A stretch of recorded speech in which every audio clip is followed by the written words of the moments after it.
Ah, le trading, une activité aujourd'hui accessible à tout le monde, mais qui autrefois était réservée à une élite ultra privilégiée. Comment en sommes-nous arrivés là? On parle quand même d'une époque où pour analyser les marchés, il fallait attendre les articles de presse bien réservés, à une époque où il suffit d'un téléphone portable pour bien spéculer sur les marchés. Quelles ont été les plus grandes évolutions qui ont bouleversé le monde du trading? Qui sont les figures qui ont marqué son histoire et influencé les traders d'aujourd'hui? Dans cette vidéo, on va tracer l'évolution du trading des premiers marchés boursiers jusqu'à l'ère du trading en ligne, des réseaux sociaux et de l'explosion de la smart money concept. Alors, si tu veux comprendre comment le trading est passé d'un univers fermé à un phénomène de masse sur TikTok et YouTube, ou encore si ces nouvelles méthodes sont vraiment plus efficaces que les anciennes, alors reste bien jusqu'à la fin et n'hésite pas à t'abonner. Pour commencer, nous allons d'abord nous envoler pour aller jusqu'au XVIe siècle.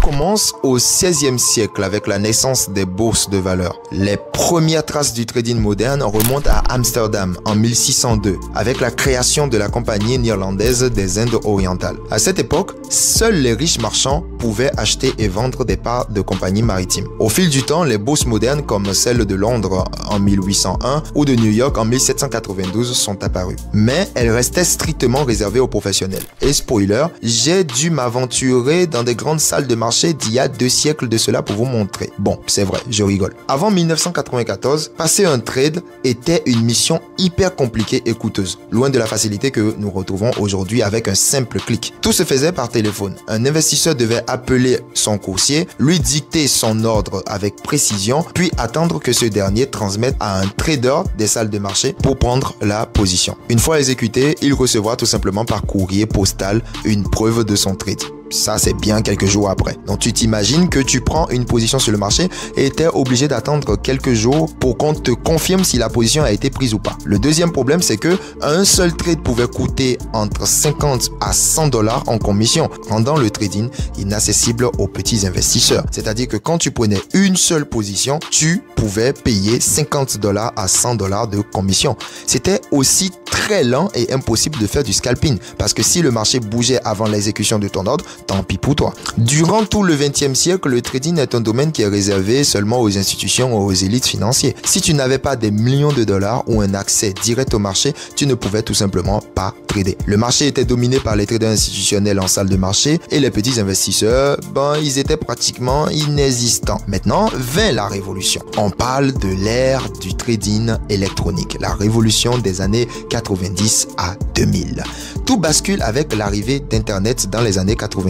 En 99, nous avons la première plateforme de trading en ligne avec l'apparition d'e-Trade. Pour la première fois, les particuliers peuvent acheter et vendre des actions depuis chez eux. C'est l'ère du trading en ligne qui venait tout simplement de commencer avec une exécution instantanée et des frais qui étaient réduits et une transparence totale. On avait de moins en moins besoin d'intermédiaires comme on pouvait le voir dans les films comme Le Loup de Wall Street et d'autres films sur la bourse dans les années 90. Et aussi, il y a l'avènement du trading algorithmique qui a suivi dans cette même période. Mais bon, ce n'est pas de ça qu'il s'agit aujourd'hui. Nous allons donc continuer. Nous sommes maintenant dans les années 2000 où on connaît une explosion du forex en ligne. C'est le début du trading sur les devises du forex avec des brokers permettant aux particuliers de spéculer sur des monnaies avec un effet de levier élevé. La conséquence, c'est que le trading commence à se démocratiser et même beaucoup trop rapidement. Mais il reste encore peu accessible au grand public. À cette époque, les traders particuliers sont un peu rares. Ils doivent maîtriser l'analyse technique à la perfection et il n'existe presque aucune formation en ligne. Mais tout va changer parce que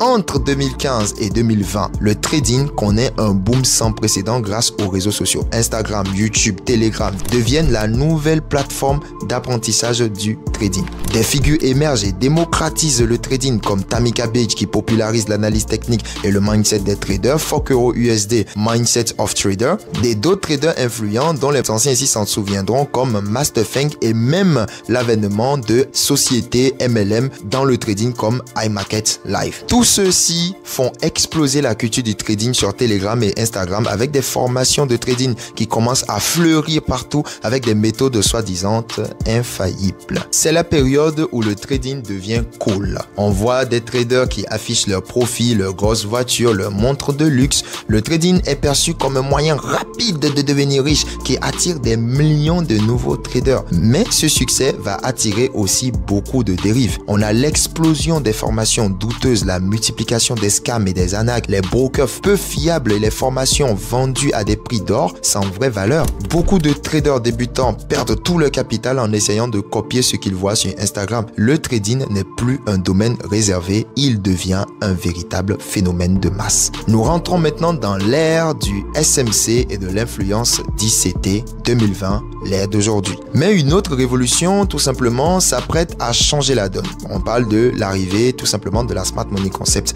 ICT, Inner Circle Trader, est un des plus grands formateurs de trading institutionnel qui a explosé sur YouTube et Twitter. Il explique comment les grosses institutions manipulent le marché et comment les traders peuvent exploiter ces manipulations. Maintenant, essayons de comprendre pourquoi le SMC a-t-il révolutionné le trading. Il remet en cause les indicateurs classiques et propose des approches fondées sur la logique du marché. Il explique pourquoi les traders particuliers tombent dans des pièges des institutions. Il met en avant des concepts de liquidité et de l'order flow. Ce sont des méthodes qui au fil du temps vont bouleverser les méthodes traditionnelles et d'autres formateurs SMC apparaissent rapidement comme Mountain Finks, The Trading Channel, Smart Money Trader et etc. Le SMC devient une référence et de nombreux traders abandonnent des méthodes classiques pour se concentrer sur l'analyse du flux de marché et de la chasse aux liquidités. Le SMC a redonné de nouvelles vagues de crédibilité au trading institutionnel en contrastant fortement avec l'ère des formations faciles et des méthodes ultra simplifiées. Mais aujourd'hui, une nouvelle question se pose. Le SMC est-il réellement plus efficace que l'analyse technique classique ou bien est-ce juste une autre mode qui finira tout simplement par passer? En tout cas, personnellement, je suis un trader SMC, mais ça là ne m'empêche pas de remettre en cause l'évolution du trading parce que tout évolue tellement vite qu'on ne sait pas à quoi s'attendre sur les années à venir. Qu'est-ce qu'on pourrait retenir tout simplement de tout cela? Le trading a connu plusieurs phases majeures. Un marché réservé à l'élite qui a duré entre 1600 et 1990, l'arrivée du trading en ligne de 1990 à 2015 et l'explosion du trading sur les réseaux sociaux de 2015 à 2020. L'ère de la Smart Money Concept que nous voyons aujourd'hui, mais que nous réserve tout simplement l'avenir. Le trading va-t-il encore évoluer?